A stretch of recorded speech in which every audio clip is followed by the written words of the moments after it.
Bonjour les amis, on se retrouve pour notre guidance hebdomadaire. Cette fois-ci, ce sera pour la semaine qui commence le 22 mai 2023. Donc le mois de mai est bien entamé, j'espère que tout le monde va bien. Je vous rappelle qu'il s'agit d'une guidance intemporelle et générale, donc même si je la tourne pour la semaine qui commence le 23 mai, elle pourra résonner en vous plus tard, quand vous la verrez. Et je vous invite à ne prendre que les messages qui résonnent en vous et à laisser le reste de côté, hein, puisque ça reste du général. Alors, pour aujourd'hui, j'ai un petit peu changé les jeux pour voir si on avait de nouvelles énergies, parce que ça a l'air de se répéter pas mal ces dernières semaines, ce qui peut être normal aussi, hein. Donc pour le général, j'ai utilisé la triade et l'oracle de l'énergie. Donc j'ai fait des couplets avec ça. Et pour le sentimental, j'ai fait des couplets avec le Béline, revisité par Gabriel Sanchez, et le petit Normand, Gilded Reverie. En fin de guidance, je vous proposerai 3 choix avec l'obsidienne noire, le cristal de roche et la cornaline pour avoir un petit message des déesses et des fées. Sans plus tarder, nous allons commencer avec une énergie générale du tarot Rider-Waite pour voir quelle est l'énergie qui va accompagner votre semaine, enfin l'énergie dominante, en sachant que nous venons d'avoir une nouvelle lune le 19 mai. Donc c'est le moment de faire vos vœux, c'est le moment de dégager ce qui ne vous sert plus et de faire table rase du passé. Voilà, de toute façon, les énergies sont telles que vous allez être obligé de toute façon. Alors, j'ai 2 cartes qui ont sauté en dos de deck. J'ai le 3 de denier. Donc, on nous parle d'une foi qui nous laisse un petit peu perplexe. On a du mal à se concentrer, à regarder ce qui est autour de nous. On pense à ce qu'on a perdu. On passe par une période de transformation qui est un petit peu longue et un peu inconfortable. On voit ici les 2 cartes qui ont sauté.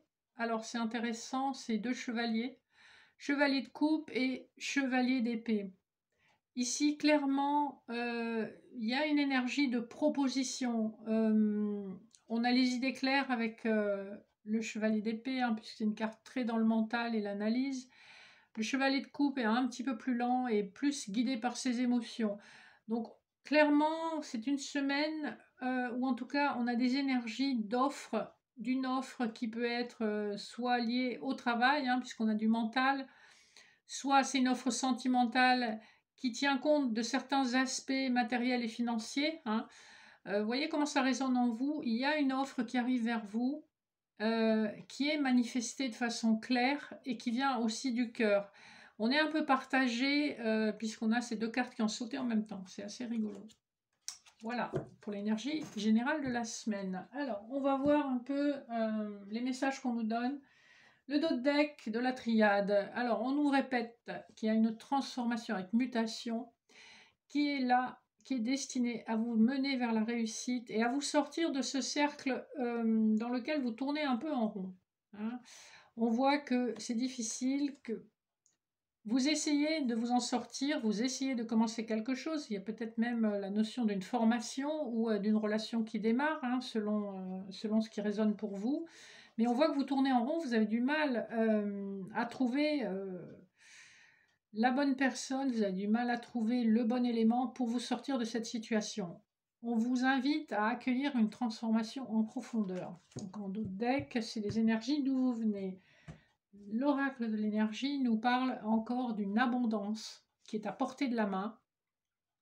Il y a manifestement un réseau qui vous est ouvert, une communauté, malgré des contraintes financières et malgré une indécision qui vous taraude, hein.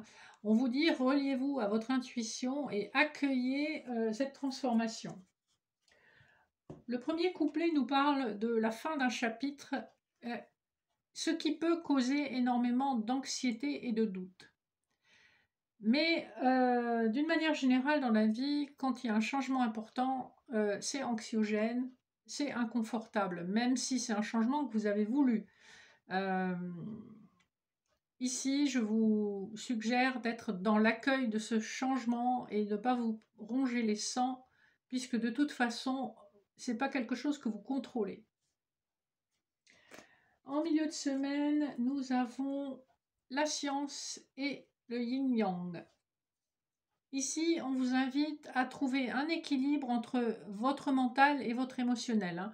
La science, c'est une carte qui est beaucoup dans l'analyse, qui est pragmatique, qui est cartésienne. Euh, on s'occupe uniquement des faits. Sauf que c'est pas si simple. Nous sommes faits de chair et de sang. Nous sommes faits d'émotions et de pensées. Donc on ne peut pas juste compter sur l'analyse logique, raisonnable. On doit aussi faire cas de nos pensées, de nos sentiments et de nos émotions. Ici, on vous invite à cultiver cet équilibre. Voilà, à n'être ni trop dans le mental, ni trop dans l'émotionnel. C'est la voie du milieu et c'est exactement ce que nous dit le yin-yang. Il y a un peu de noir dans le blanc et il y a un peu de blanc dans le noir. En fin de semaine, on nous parle du désert et de l'attachement. Ici,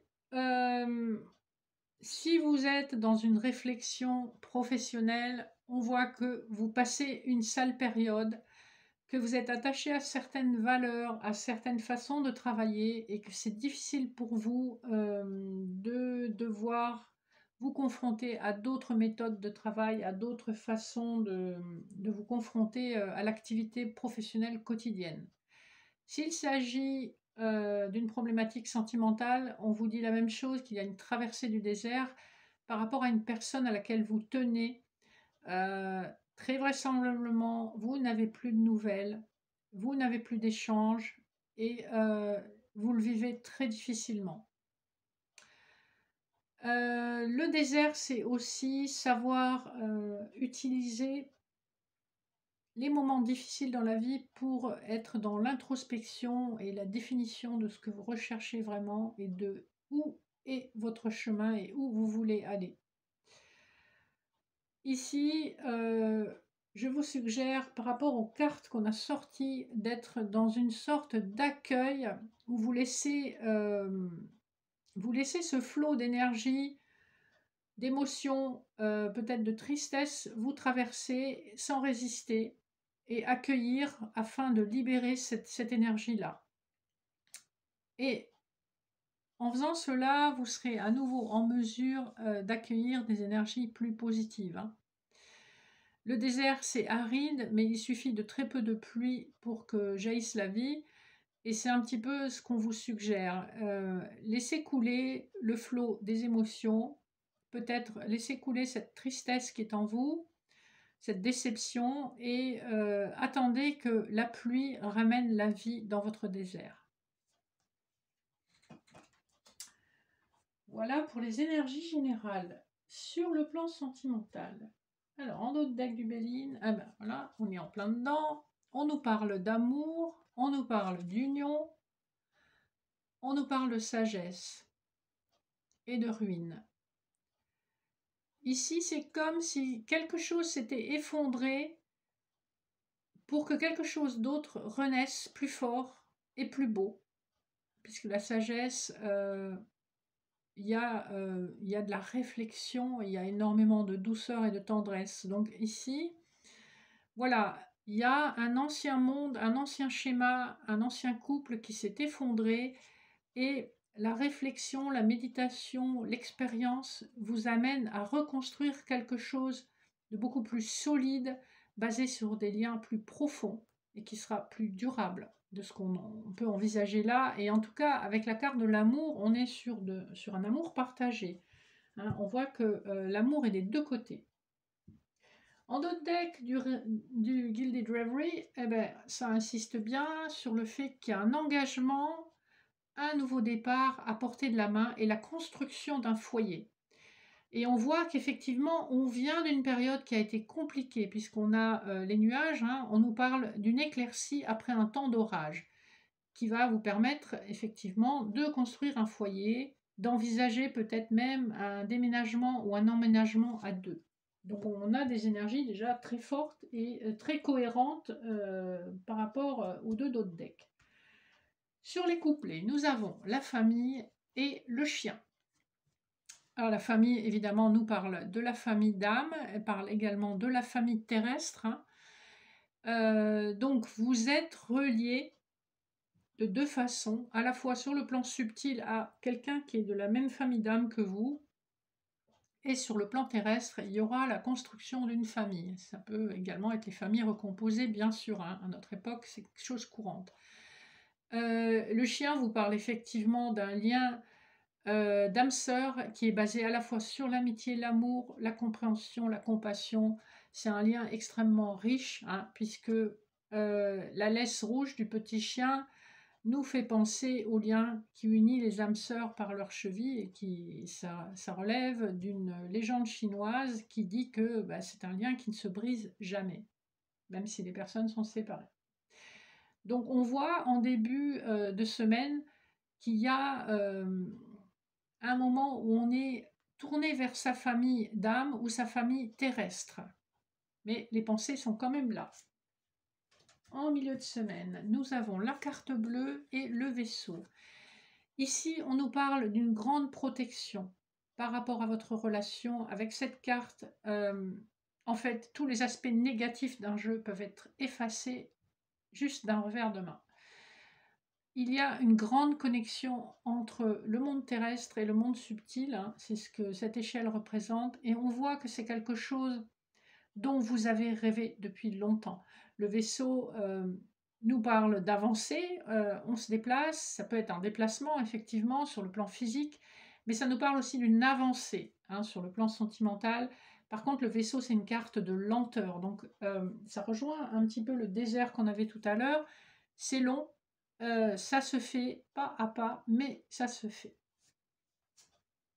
Enfin, le dernier couplet pour la semaine, nous avons le procès et les masques. Ici, clairement, on vous dit que on vous donne le message que les masques vont tomber. C'est terminé de se cacher derrière son petit doigt. On va parler honnêtement, sincèrement et sans détour. Le procès, vous voyez bien ici, il peut s'agir de la fin d'une relation, comme il peut s'agir de la fin d'une situation qui était floue et confuse. C'est ce que nous disent les masques. Donc on voit bien qu'en fin de semaine, vous êtes dans des énergies, il y a des énergies, en tout cas autour de vous, qui vont vous permettre de voir beaucoup plus clair.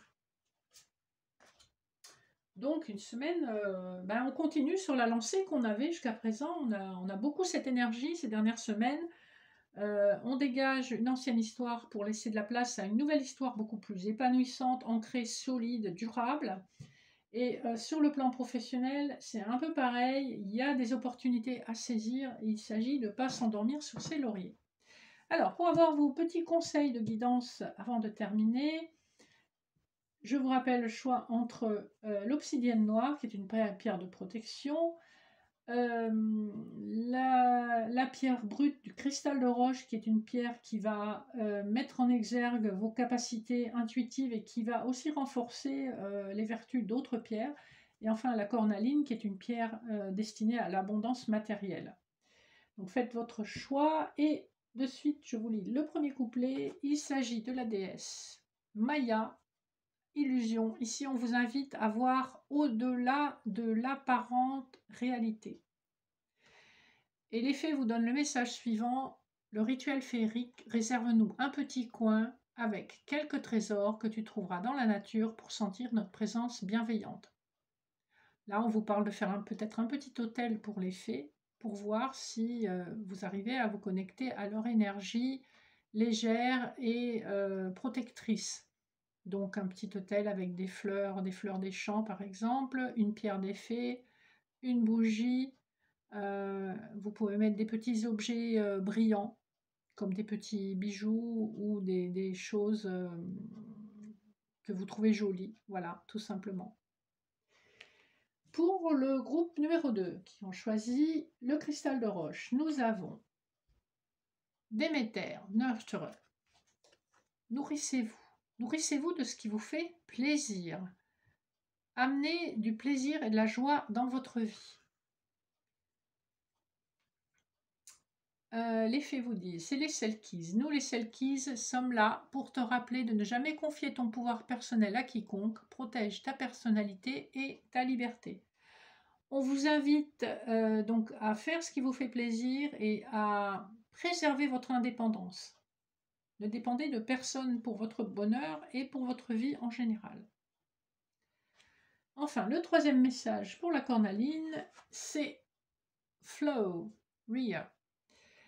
Ici, on vous rappelle de ne pas nager à contre-courant. C'est un petit peu le message que je vous donnais tout à l'heure quand je vous disais soyez dans l'accueil de vos émotions, laissez-les couler, libérez votre chagrin ou libérez les émotions qui vous traversent pour pouvoir avancer. Ici, on vous confirme que c'est important de laisser couler tout ça à travers vous et de ne pas nager à contre-courant, vous allez vous épuiser. Et vous avez comme message des fées la biche blanche, la raison du plus fort n'est pas toujours la meilleure, sois inventif et rusé. Ça vous rappelle un petit peu le lièvre et la tortue, hein.